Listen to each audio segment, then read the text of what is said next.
Takže ešte raz, dobrý večer a jedna jediná otázka. Prečo ste sa rozhodli merať takú veľkú diaľkovú sobotu a prísť na toto predvolebné stretnutie? Predpokladám, že podporíš kandidatúru Borisa Hanuščáka. Boris Hanuščák je skvelý človek a stojí za toho podporiť. A preto mi dovolte,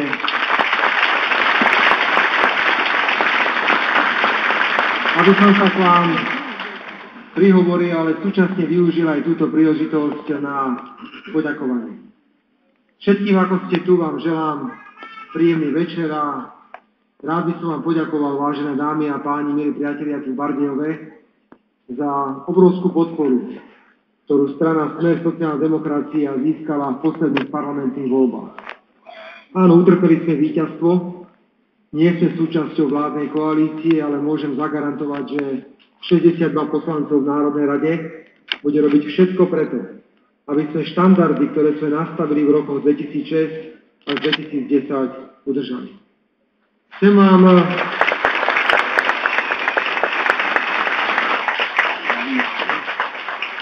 zablahoželať k dvom veciam. Chcem vám zablahoželať najmä k tomu, že ste naozaj najkrajšie mesto na Slovensku a som v politike od roku 1992. A mnohí ľavicoví voliči, ktorí pôsobia v Bardejove, si pamätajú, že som toto mesto navštevoval veľmi často a mal som možnosť ho sledovať. Ak dnes porovnávam Bardejov z roku 1992 s Bardejovom v roku 2010, je to obrovský pozitívny rozdiel a titul Najkrajšie mesto Slovenska vám určite právom patrí.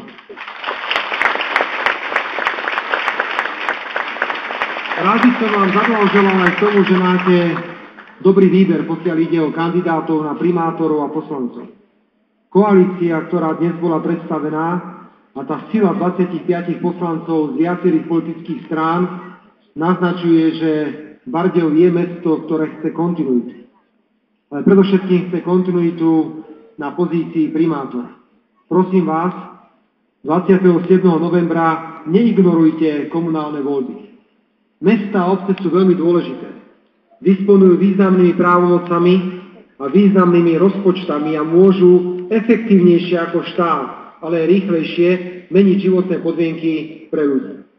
Preto zoberte svojich známych, priateľov, príbuzných, 27. choďte voliť a pokiaľ sa vám páčia kandidáti, ktorí sú predstavení za koalíciu, tak ich prosím podporte. Ja hovorím to pri všetkom rešpekte a hovorím to so všetkou úctou ku všetkým kandidátom, ktorí kandidujú na tieto pozície, pretože kandidovať na pozíciu primátora alebo poslanca je veľmi obťažné.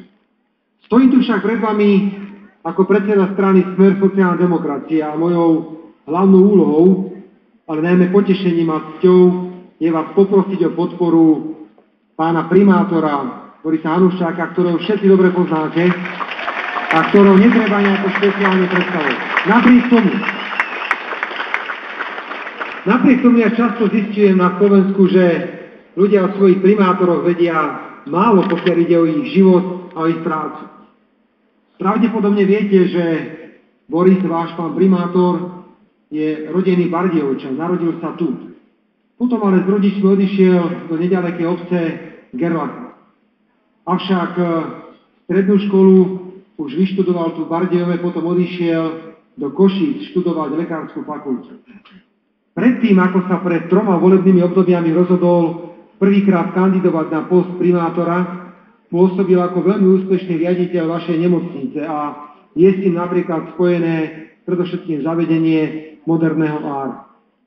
Keď bol pred 3 volebnými obdobiami prvýkrát zvolený za primátora, bol konfrontovaný s mnohými vážnymi problémami tohto mesta. A ja si pamätám to, čo hovoril vo svojom príhovore pán primátor, tie rôzne podpory, ktoré stáli pri mestských múroch. Dnes môžeme konštatovať, že mesto prešlo nádhernou rekonštrukciou. Dnes je mesto Bardejov zapísané do svetového kultúrneho dedičstva v UNESCO, čo sa môže málo kto pochváliť nie na Slovensku, alebo v Českej republike, ale možno aj v celej Európe. Ale nešlo len o podporu kultúrnych pamiatok. Hoci turistický ruch je určite to, z čoho toto mesto môže v budúcnosti žiť. Chcem zablahoželať vašemu mestu pod vedením vašeho primátora, že mesto patrilo k tým komunitám, ktoré čerpalo najviac z európskych fondov, pretože už spomínaných takmer 800 miliónov korún, ktoré za posledné 3-4 roky prišli do tohto mesta, určite bude vidieť v krátkom čase ešte viac, ako to vidíte teraz. Ja chcem poďakovať pánovi primátorovi aj za vynikajúcu spoluprácu v čase, keď Smer bol súčasťou vládnej koalície. Keby som len niekoľko malých projektov chcel spomenúť, tak by som určite spomenul, okrem toho, čo hovoril on, výstavbu multifunkčných ihrisk a ďalšie investície, ktoré do vašeho mesta išli. Vaše mesto sa môže popíšiť fantastickou vecou a to je nové tepelné hospodárstvo, pretože ktorékoľvek mesto na Slovensku, čo by na svete dalo za to, aby nebolo odkázané na plyn, aby mohlo spalovať určité látky, ako je biohmota, a predovšetkým garantovať občanom vašeho mesta aj nižšie ceny, ktoré sú 10% nižšie, ako sú v iných mestách Slovenskej republiky. Toto všetko sú nesporne úspechy, ktoré dosiahlo vaše mesto pod vedením vašeho primátora. Vážené dámy a páni, milí priatelia, pochádzam z malej dediny od mesta Topolčany. A mal som veľmi múdreho starého otca, ktorý nikdy nevyštudoval žiadnu vysokú školu. Ale život a skúsenosti z neho naozaj sršali a vždy mi hovoril: Robert, keď kôň dobre tiahne, tak ho nikdy nemeň. A toto sa určite týka aj vašeho mesta. Máte tu primátora, ktorý tu bol 3 volebné obdobia. Vidíte, ako sa mesto rozvíja, čo sa tu všetko deje. Prosím, pri všetkej úcte a rešpekte opakujem ku všetkým kandidátom, ktorí kandidujú v vašom meste na post primátora. Myslím si, že zmena by nebola dobrá pre vaše mesto, ale kontinuita, pokračovanie toho, čo váš pán primátor doteraz robil, to je základ úspechu pre vaše mesto. A ten istý starý otec mi hovoril: Robert, najkrajšie slova sú skutky. A tých skutkov váš pán primátor ukázal veľmi veľa. Poďme všetci preto, čo môžete voliť 27. novembra tu v Bardejove. Zvoľte si opäť Borisa Hanušáka za svojho primátora. Zvoľte koalíciu poslancov, ktorá bola predstavená. Nech je na Slovensku ďalšie mesto, kde sociálna demokracia a sociálne prístupy budú prekvítať. Boris, držím palce. Ďakujem pekne. Za slova podporia úsledia ďakujem podpredsedovi Národnej rady Slovenskej republiky, predsedovi strany Smer sociálna demokracia, pánovi Robertovi Ficovi. No a my poďme spolu ďalej, čakajú nás ešte 2 vystúpenia a po týchto slovách prichádza Jožko. Neboj sa, budeš tam, ja to tak cítim normálne, hej. Tak cítim rehabilitačne. Každovky mojom. Bo my teraz máme veľkú ťažkú úlohu, vieš, Boričku, bo my sme rozlietaní. Tu berieme podporu, utekáme do Anglicka, do azylu, nautekáme na nevlad zeme, tiež mi behať, vieš, ako. No a teraz, more, čo sme išli do Ameriky, že pôjdeme za Obahamom, vietil nás to, hovorí, kde idete? Tam za Obahamom, tam nás púšťaj cez hranice. To nemôžete len tak, máte papiere, povolenie. Hovorím, ticho, ja budem hovoriť, pán Toni, len nás púšťajte. My ideme Bushovi na pohreb, tam nás púšťajte.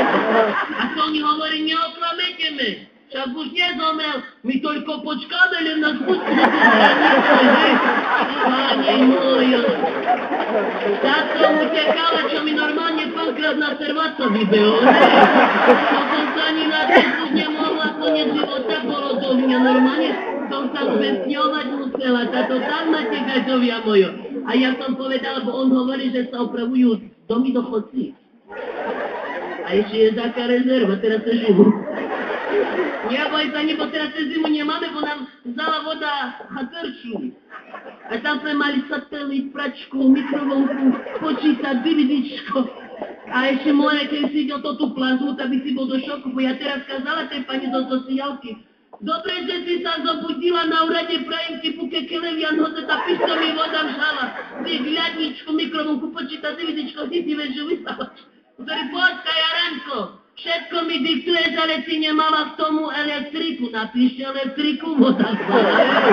Dobre, že ste mi zapomenovali, mojom vlade. No ale tak vám poviem, gadžovia. To môže povedať aj náš premiér Fico. Ja tak ťa budem volať, tak cítim to a tak musím povedať, nebudem predseda. Bo predseda si vynikajúci, ale jak premiér si bol fantastický. Hej, to sa nedá ni opísať, hej. Škoda, že to takto troška zaskratovalo, čo zaskratovalo, ale to nevadí. Ale chcem povedať tak, že pokiaľ vy, gadžovia, pochopíte paragrafy, my ich dávno ovládame, moji zlatí. To nás nikto nepredbehne, to sme ešte lepší, jak Európska únia. To sme normálne, ale tak vám poviem, gadžovia, teraz sme sa tak so svokrom zladili, že by ju Gagarin pomilovať, kde teraz do vzduchu lieta. Hovorila Gai Aren, každý gadžu má doma D. Nie, my nemáme. No tá učiteľka hovorila, aby si kúpila, že by deti nerobovali kriminalitu. Išiel Berti do vchodu, hovorí, pán predávač, dajte mi DVD. No dobre, predám. Akú značku chcete? Sony, Panasonic. A Berti hovorí, vy mne jedno, čo mi dáte, hlavná vec, že by sa to krúťalo, tam nie je.